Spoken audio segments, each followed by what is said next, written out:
Bonjour à toutes et à tous et bienvenue aux émissions spéciales des élections fédérales de 2025. Je suis Clara Maté-Genet et je serai votre animatrice pour vous guider à travers ces émissions afin de vous fournir toutes les informations nécessaires pour faire un choix éclairé le jour du vote. TVBL couvre 5 circonscriptions fédérales sur son territoire de diffusion.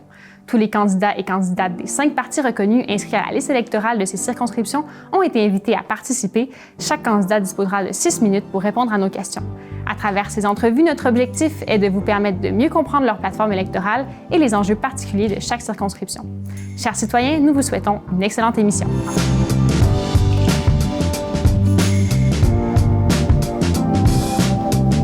La nouvelle circonscription fédérale des Pays d'en haut, issue du redécoupage électoral, regroupe les municipalités de la MRC des Pays d'en haut, ainsi que des portions d'Argenteuil, de Matawini, de Montcalm et de la Rivière-du-Nord, incluant Prévost, Saint-Colomban et Saint-Hippolyte. Elle compte plus de 106 000 habitants. Parmi les principaux enjeux, un besoin pressant d'améliorer le transport collectif, une pénurie de logements abordables causée par la croissance démographique et des lacunes en connectivité Internet et cellulaire, surtout en milieu rural, qui freinent l'accès aux services et au développement local. Lors des élections fédérales de 2025, les électeurs des Pays d'en haut auront le choix parmi plusieurs candidats. Ariane Charbonneau, candidate du Bloc québécois, Timothy Watchorn, candidat du Parti libéral, Vincent Leroux, candidat du Parti conservateur, Éric Abel-Ballan, candidat du Nouveau Parti démocratique, Karine Steinberger, candidate du Parti vert. M. Watchorn ne s'est pas présenté en entrevue. Ariane Charbonneau est avocate et titulaire d'une maîtrise en administration des affaires de l'École des hautes études commerciales de Montréal. Elle a travaillé en droit de l'environnement, en développement international et a dirigé l'organisme éducalois de 2017 à 2023. Elle est actuellement candidate du Bloc québécois dans la circonscription des Pays d'en haut. Madame Charbonneau, bonjour. Bonjour. Vous êtes candidate pour le Bloc québécois dans la circonscription des Pays d'en haut. Alors, pour commencer rapidement et en ordre de priorité, pouvez-vous me nommer les 3 dossiers majeurs dans votre circonscription? Bien, moi, ça fait déjà quelques semaines que je me promène. Je rencontre plein de gens, autant des citoyens, citoyennes, des élus, des gens d'affaires. Puis, il y a des choses qui ressortent assez clairement. Je pense que vous savez qu'on est dans un moment où on parle de guerre commerciale. Je m'attendais qu'on me parlerait beaucoup de ça. Mais en fait, ce qu'on parle, la première chose, c'est le développement économique. Parce que les Pays d'en haut, vous n'êtes pas sans savoir, c'est quand même un pôle récréo-touristique. Alors, ce que les gens me disent, en fait, beaucoup, c'est... Bon, on a une belle opportunité d'affaires. Les gens sont un petit peu plus, en fait, beaucoup plus nationalistes, patriotes, là, actuellement, avec ce qui se passe, puis ont envie d'acheter local, de magasiner local, de visiter local. Donc, il y a cet aspect-là qui va être un petit peu plus mis de l'avant, qu'on supporte aussi grandement au Bloc québécois. Donc, autant même des Américains qui vont venir avec leur dollar qui a plus de valeur qu'avant, ils sont avantagés. Donc, ça vient mousser cette occasion d'affaires-là. Par ailleurs, d'avoir plein de gens qui viennent pour peut-être travailler dans ce pôle touristique-là, bien, il faut pouvoir les loger. Puis moi, j'entends ça dans toutes les municipalités. Il y a 19 municipalités dans les Pays d'en haut, que c'est une problématique. Autant pour les travailleurs qui n'ont pas envie d'être vraiment à des kilomètres éloignés de leur nouveau lieu d'emploi que des jeunes familles qui sont venues s'installer. C'est pour ça que les Pays d'en haut existent en fait comme nouvelle circonscription, c'est qu'il y a eu un boom démographique. Est-ce qu'ils ont vraiment des logements adéquats? Puis aussi nos personnes aînées qui ont vécu toute leur vie dans la région puis qui aimeraient ne pas avoir à déménager quand ils deviennent un peu moins autonomes. Donc, il y a cette opportunité-là, s'assurer que les fonds qui existent au fédéral soient bel et bien transférés sans condition vers le Québec pour que ça aille ensuite vers les municipalités pour gérer les projets de densification du territoire. Très bien. Il y a le transport collectif aussi qui est quasi inexistant entre les municipalités de la circonscription. Alors, comment votre formation politique compte-t-elle appuyer le développement d'un transport collectif régional et durable dans les Pays d'en haut? C'est effectivement quelque chose que j'ai entendu dans différentes municipalités. Peut-être vous connaissez le concept du taxibus qui existait même entre Inter-MRC. Ça a été coupé, le financement. Ça fait partie des mesures qui peuvent être justement en bon chien de garde, qui est le Bloc québécois, s'assurer que ce qui existe comme fonds fédéral, qu'il n'y a pas des fonds de tiroir, qu'il y a une juste part de ce qui nous revient, parce qu'on est 22 % de la population canadienne. Donc, quand il y a ces fonds-là qui existent, est-ce que vraiment c'est 22 % qui est ramené vers le Québec, toujours sans attache, sans contrainte, sans condition? Alors, c'est l'approche, je dirais, vraiment de supervision et de surveillance qui est celle que je prônerai, qui est celle aussi que le parti prône en toute circonstance, peu importe la question, mais le transport collectif, c'en est une. Vous l'avez mentionné plus tôt, le problème du logement, la rareté des logements, le coût aussi qui atteint des sommets vraiment dans les pays d'en haut avec une croissance démographique soutenue. Alors, quelles mesures concrètes comptez-vous mettre de l'avant pour encourager la construction de logements abordables tout en respectant les réalités propres aux petites municipalités de la région? Bien, vous savez, il existe des fonds au fédéral pour aider à bâtir des logements. D'ailleurs, M. Carney a même rajouté un nouveau qui s'appelle Bâtir Maison Canada, en tout cas quelque chose comme ça, au français un peu déficient. Mais avant tout, il existe un fonds qui s'appelle le Fonds pour le développement des collectivités. Ce fonds-là, il sert aux municipalités à développer les infrastructures d'aqueducs, de réseaux d'égouts, de routes. Mais ce que je veux dire par là, même si c'est pas super sexy de se parler d'égouts, c'est qu'avant de bâtir des logements, il faut s'assurer que les gens qui vont être dans ces nouveaux développements immobiliers-là vont avoir de l'eau potable. Il faut s'assurer aussi que les villes qui veulent pouvoir accueillir ces opportunités-là vont avoir le soutien en amont pour préparer adéquatement la venue des nouveaux résidents. Donc ça, c'est la priorité avant même qu'on parle de densifier le territoire adéquatement. D'accord. Parlons réseau maintenant. Il y a plusieurs secteurs des pays d'en haut qui n'ont toujours pas accès à un Internet fiable ou à un réseau cellulaire qui est stable. Alors que feriez-vous pour accélérer le développement d'infrastructures modernes numériques dans la région et comment comptez-vous assurer que les régions rurales ne soient plus les grandes oubliées? J'apprécie que vous me parliez de cette question-là parce qu'on est dans le domaine des télécommunications. Puis les télécommunications, ça, c'est de pouvoir fédéral. Parce que tantôt, quand on parlait de financer le logement, de financer les infrastructures, on va toujours toucher au champ de compétences provinciales, puis ça vient titiller vraiment ce qu'on est censé faire comme député fédéral. Mais donc, oui, ça fait partie, comme le développement économique, comme les langues officielles, des sujets, des dossiers, que comme parlementaire, j'aurai la chance, dans les 26 semaines qu'on est à Ottawa, de pouvoir emmener puis revendiquer, parce qu'effectivement, comme vous le mentionnez, c'est une des régions au Québec où il n'y a pas un réseau qui est tout à fait... je dirais à la hauteur de ce que les gens s'attendent d'avoir. L'attractivité des pays d'en haut repose en grande partie sur sa qualité de vie, mais aussi sur sa capacité à répondre aux besoins de sa population dans les services publics, en santé, en éducation, par exemple. Alors, quelles actions comptez-vous prioriser pour que l'augmentation de la population s'accompagne d'un renforcement réel des services publics dans la région? Si par service public, vous faites référence à la santé puis à l'éducation, on vient actuellement dans le pouvoir de dépenser que le fédéral, de façon très ingénieuse, s'arroge dans des domaines qui ne sont pas de sa compétence. Donc, s'il y a des sous qui existent pour ça, ce qu'on veut faire, ce que le Bloc québécois va faire puis ce que moi je vais faire pour les pays d'en haut, c'est s'assurer que les fonds qui existent sont transférés sans condition au Québec pour qu'on utilise des programmes provinciaux et que ça soit redistribué correctement en fonction de notre expertise et de notre connaissance de la matière. C'est pas en ajoutant un palier avec des programmes qui ajoutent des contraintes non nécessaires. On n'a pas besoin d'un formulaire fédéral de plus en éducation puis en santé pour pouvoir répondre aux besoins de notre population. Merci.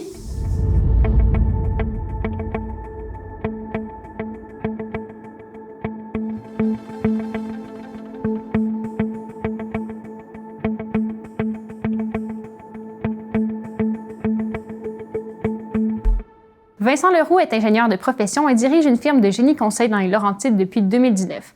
Il a travaillé pendant 22 ans chez Hydro-Québec, parcourant le territoire québécois. Père de 2 adolescents, il vit et travaille dans la région des Laurentides. Il est candidat du Parti conservateur du Canada dans la circonscription des Pays d'en haut. Bonjour, M. Leroux. Bonjour.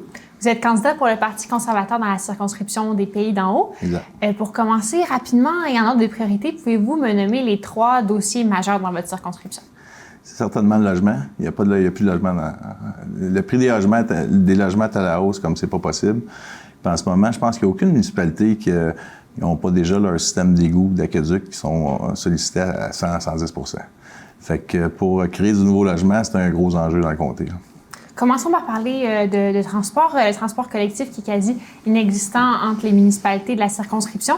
Comment votre formation politique compte-t-elle appuyer le développement d'un transport collectif régional et durable dans les Pays d'en haut? Moi, personnellement, le dernier voyage du Petit Train du Nord, j'étais à bord. À la fin des années 70, début des années 80, j'étais vraiment petit. Puis j'ai été élevé à Place-Lasserre, juste en arrière de la traque de chemin de fer. Fait que nous, quand le train passait, on allait déposer des scènes sur la traque pour les aplatir. C'était nos jeux d'enfants. Je pense que le Petit Train du Nord, qui a été, si on veut, le rêve du curé Labelle, il y a 100 ans, 150 ans. C'était pour le développement régional. Puis réhabiliter un petit train comme ça, ce serait sûrement un superbe projet. Mais c'est pas un projet du parti, c'est un projet personnel. D'accord. Vous parliez tout à l'heure du logement. Donc, il y a la rareté de logements, le coût des logements aussi qui atteignent des sommets dans les pays d'en haut dû à une croissance démographique accrue.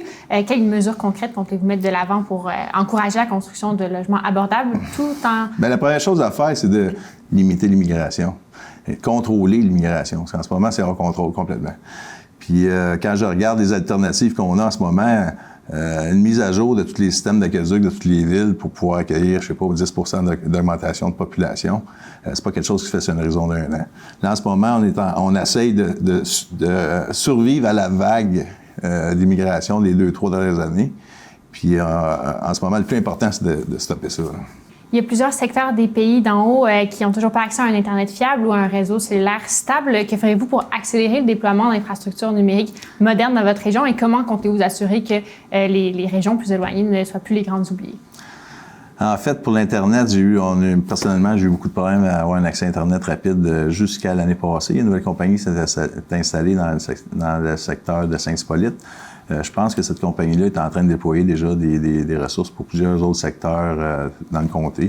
Puis je suis assez confiant qu'à terme, juste les compagnies privées vont être capables de couvrir le terrain. L'attractivité des pays d'en haut repose en grande partie sur sa qualité de vie, mais aussi sur sa capacité à répondre aux besoins de sa population dans différents services publics. Quelles actions comptez-vous prioriser pour que l'augmentation de la population s'accompagne d'un renforcement réel des services publics dans la région? Ça, c'est toute une bonne question. Comment faire pour... les pays d'en haut, c'est un joyau, là, avec ses lacs, ses parcs et tout. Puis tout le monde voudrait que ça reste comme ça, mais inévitablement, ça reste quand même des régions dans le Québec où la croissance démographique est la plus élevée. Puis il va falloir qu'on trouve des trucs pour trouver des nouvelles zones pour mettre des habitations. Puis pour que les services suivent, bien, ces services-là sont essentiellement des services provinciaux. Fait que comment est-ce que le fédéral peut aider le provincial pour financer plus de services? Il faudrait juste qu'il y ait une bonne entente entre les deux gouvernements pour que les enveloppes budgétaires fédérales puissent couler du côté provincial. D'accord. Il vous reste un peu de temps. Est-ce qu'il y a autre chose que vous vouliez ajouter? Oui. Moi, j'étais un peu atypique dans le Parti conservateur. Moi, mon background, c'est l'environnement, essentiellement. J'ai toujours travaillé sur des projets en environnement, puis je pense que là, c'est l'heure d'arrêter l'activisme en environnement puis de faire des vrais projets en environnement. Pour le moment, moi, ça fait 5 ans que je développe des robots pour enlever le myriophylle et puis des lacs dans les Laurentides. C'est des projets que je pilote moi-même à mes frais. Puis je pense que c'est des initiatives qui ressemblent à ça, qui vont faire en sorte que notre environnement dans les Laurentides va s'améliorer, qu'on puisse conserver des joyaux comme les pays d'en haut. Très bien, merci M. Leroux.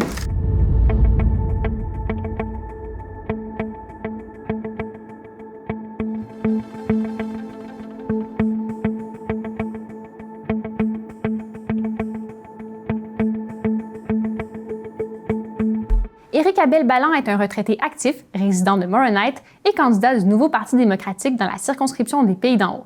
Diplômé en économie et en communication, il a travaillé comme gestionnaire, consultant et formateur dans le secteur socioculturel. Il milite depuis plusieurs années pour la justice sociale, l'environnement et l'amélioration des services publics en région.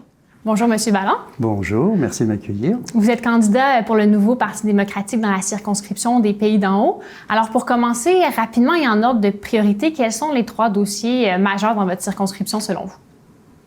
C'est pas selon moi uniquement. D'abord, merci pour la question parce qu'elle est vraiment très, très importante. Le premier besoin constaté, c'est le logement. L'accessibilité au logement, le logement abordable sont donc 2 termes différents, qu'il y ait une offre suffisante pour les gens qui habitent, qui travaillent, pour les travailleurs et les travailleuses donc des pays d'en haut, qui ont du mal, comme dans les grandes villes, le même problème existe dans les villes principales des pays d'en haut. Parfait. Il y a le transport... Oh, pardon. Allez-y. Vous m'avez demandé plusieurs. Oui, je pensais que vous avez terminé, c'est bon. Effectivement, il y a aussi le transport, la mobilité, les difficultés d'accès à certains services publics, le système de santé aussi, donc l'accessibilité à des services, les hôpitaux aussi qui sont saturés, même si c'est une compétence provinciale. Il y a aussi des soutiens et des aides financières du fédéral qui peuvent bonifier justement certains services comme l'accessibilité à un médecin de famille. On pourrait dire que ça ne regarde pas le fédéral, au contraire. Nous, au Nouveau Parti démocratique, on est là aussi pour soutenir, pour aider. De par la péréquation aussi, il peut y avoir des aides financières directes pour améliorer les systèmes de santé au Québec, et en particulier au Pays d'en Haut. Vous parliez du transport collectif qui est quasi inexistant entre les municipalités de la circonscription. Comment votre formation politique compte-t-elle appuyer le développement d'un transport collectif régional durable et efficace dans les Pays d'en Haut? Efficace, c'est le bon mot, effectivement, parce que le problème, c'est la privatisation. Il devrait y avoir un service minimal, comme un service public également, j'allais dire transfrontalier, intercommune, trans-québécois nord-sud. Il n'y a pas que le est-ouest. Effectivement, la circonscription des Pays d'en Haut, comme pour Laurentier-Labelle, parce que j'ai aussi été candidat dans Laurentier-Labelle, donc je connais bien le secteur. Il y a un problème de décentralisation à des entreprises privées qui fonctionnent, qui offrent un service si c'est rentable. C'est comme l'éducation, comme la santé, la mobilité, le transport avec des services publics devraient être offerts à la population avec un minimum de circuits d'autobus. On pourrait faire le lien avec l'environnement, justement, aussi sur le transport électrique. On sait qu'on a des compétences, même si ce n'est pas tout à fait la même circonscription à Saint-Jérôme, l'exemple de l'entreprise Lyon avec les autobus scolaires électriques qui ont été développés. Les camions également, les gros véhicules de transport de matières premières et pas uniquement de population. Donc on pourrait aussi développer une électrification des services et des transports en commun. Parlons du logement maintenant. La rareté et le coût des logements qui atteignent des sommets inattendus dans les Pays d'en Haut sous la pression d'une croissance démographique constante. Quelles mesures concrètes comptez-vous mettre de l'avant donc pour encourager la construction de logements abordables, mais en respectant aussi les réalités qui sont propres aux petites municipalités de la circonscription? Tout à fait. On a deux mesures essentielles. D'abord, les investissements qui sont proposés à l'échelle du Canada, mais les Pays d'en Haut sont concernés au même titre que justement les grosses métropoles. Le Parti fédéral, Nouveau Parti démocratique au niveau fédéral, dispose de terrains fédéraux justement qui pourraient être vendus ou remis gracieusement à des entrepreneurs en construction justement qui seraient mandatés, encadrés, surveillés, j'allais dire évidemment pour pas atteindre des excès de facturation et abuser aussi du système des gros investisseurs immobiliers. Donc mettre à disposition des budgets de construction, ça développe l'emploi, ça utilise les matières premières québécoises aussi, étant donné la crise économique en cours de développement qu'on veut limiter également. Donc construire davantage de logements sociaux abordables pour plusieurs catégories de familles et de travailleurs d'ici qui ont du mal à se loger. C'est vrai que les Pays d'en Haut ont une population de travail, des travailleurs et des travailleuses essentiellement dans le secteur touristique, mais pas uniquement. On a aussi un secteur industriel assez dense, assez riche, et dans le domaine et les agriculteurs aussi, ou les petites et moyennes entreprises qui risquent de perdre les sous-traitants, je pense à eux surtout, qui risquent de perdre des contrats et des emplois en moins. Donc au niveau du logement, ils risquent d'avoir des difficultés aussi à se loger et à payer leur loyer. Donc la deuxième mesure concrète, cette fois-ci pour les travailleurs et travailleuses qui ont du mal à trouver un logement abordable, c'est le blocage des loyers. C'est la mise en place d'un organe de contrôle, un office de contrôle, de surveillance des loyers pour bloquer justement les loyers à une valeur, un montant minimal correspondant au marché local, à l'offre et à la demande en fonction des revenus des faibles revenus essentiellement parce qu'ils ont du mal à se loger et à remplir le frigo pour manger tous les jours. Alors, il reste moins d'une minute pour une dernière question. Il y a plusieurs secteurs des Pays d'en Haut qui n'ont toujours pas accès à un Internet fiable ou un réseau cellulaire stable. Que ferez-vous pour accélérer le déploiement d'infrastructures numériques modernes dans votre région et comment comptez-vous vous assurer que les zones rurales ne soient plus les grandes oubliées? Cette question-là existe depuis, de mémoire, peut-être 3-4 élections fédérales. Ça fait des années qu'on en parle. Ce n'est pas la première fois. À chaque fois, nous faisons le même constat. Il y a des promesses au niveau provincial qui sont faites. On peut reconnaître que certains efforts ont été ont été satisfaits. Mais là aussi, on fait face à un problème de monopole et de rentabilité des systèmes. Aujourd'hui, comme pour, c'est peut-être moins important, mais la communication Internet, l'accès au réseau, le prix des cellulaires, des forfaits, etc. On sait qu'il y a des ententes, des accords inter-compagnies, de façon à conserver les mêmes tarifs. Donc l'accès, le prix et le système de réseautage devraient être une priorité nationale, québécoise certes, mais aussi pan-canadienne, avec des régions éloignées. Je vois même dans ma rue, dans la forêt, à Moray Heights, nous sommes une dizaine d'habitants. J'ai encore la soucoupe et puis des difficultés pour trouver le réseau. C'est inadmissible. Et je ne parle pas de nos concitoyens qui sont dans des zones encore plus éloignées. Donc il y aurait des mesures pour imposer justement au niveau fédéral que les réseaux soient accessibles de façon fiable au niveau local. Merci, c'est tout le temps que nous avions.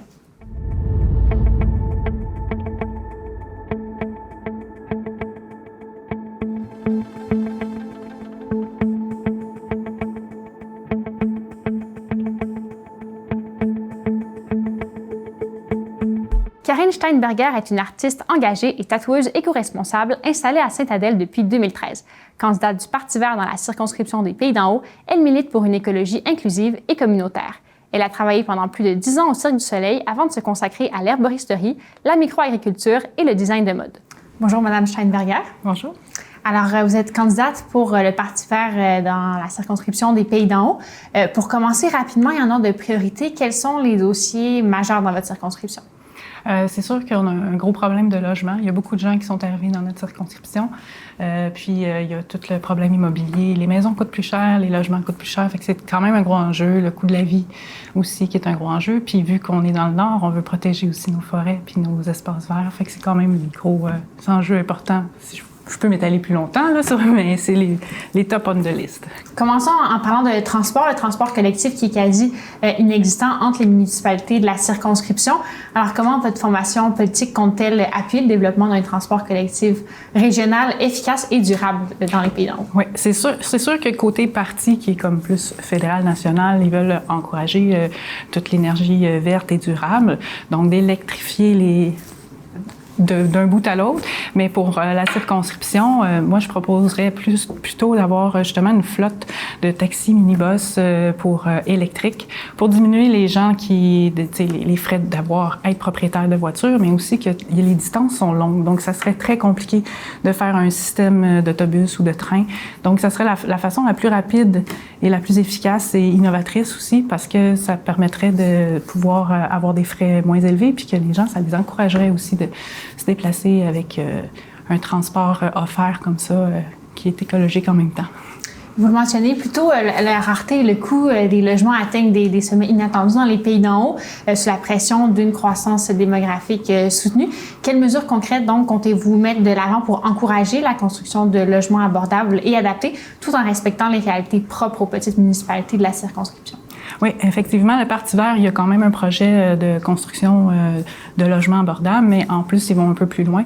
Ils veulent utiliser les gens locaux, ils veulent utiliser les ressources locales et puis faire des habitats écologiques, évidemment, pour éviter d'avoir des coûts après, parce que c'est beau d'avoir un logement abordable, mais si tu as des frais d'électricité parce que ton chauffage n'est pas efficace ou quelque chose comme ça, c'est pas mieux.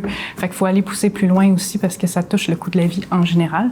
Et puis, il y a aussi que moi, je propose aussi de faire l'unité d'habitation accessoire, d'aider les villes à faire un regroupement pour pouvoir faire des zonages puis de la réglementation pour encourager ça, faire des crédits d'impôt aussi.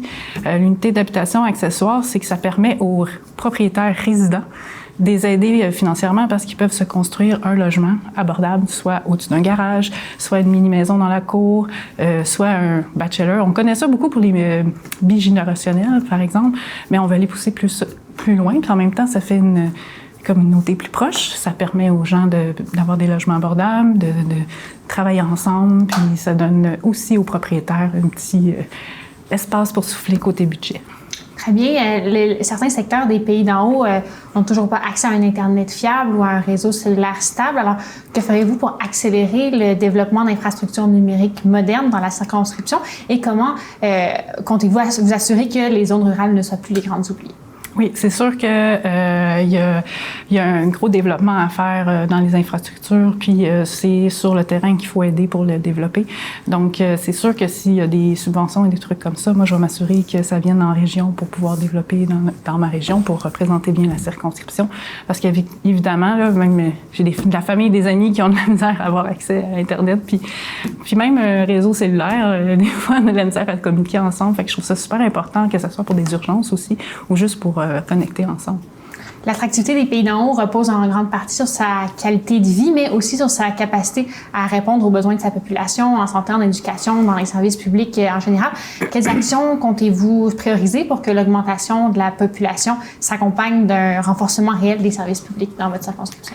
Oui, bien en fait, moi je suis beaucoup dans les organismes. J'ai vécu personnellement des problèmes. On a voulu offrir un frigo communautaire à ma fondation où je suis présidente, puis on a dû l'enlever parce qu'il y avait beaucoup des inquiétudes avec des personnes avec des santé mentales ou bien des gens qui ont besoin de support pour des dépendance à la drogue, par exemple, comme ça. Puis on n'en avait pas de ressources, ça qu'on a dû l'enlever.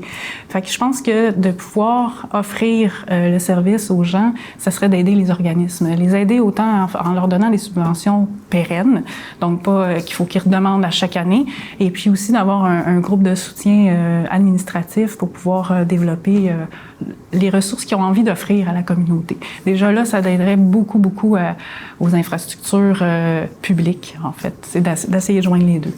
Il vous reste 45 secondes environ. Est-ce qu'il y a quelque chose d'autre que vous vouliez ajouter, dont on n'a pas parlé?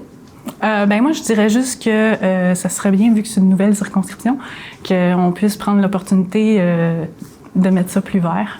Je pense que le Parti vert du Canada offre quelque chose de vraiment innovateur.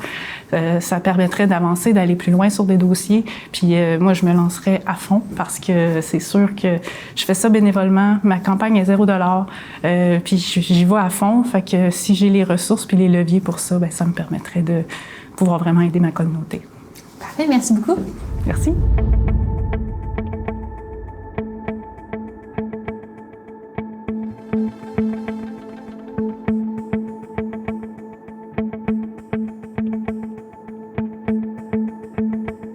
TVBL vous encourage à vous rendre aux urnes le 28 avril prochain, ou plutôt si vous préférez voter par anticipation. Le vote est un droit et un devoir civique et nous vous incitons vivement à l'exercer afin d'avoir un impact auprès de votre communauté. Un grand merci aux candidats qui ont pris le temps de participer à nos tournages. Nous leur souhaitons une bonne fin de campagne.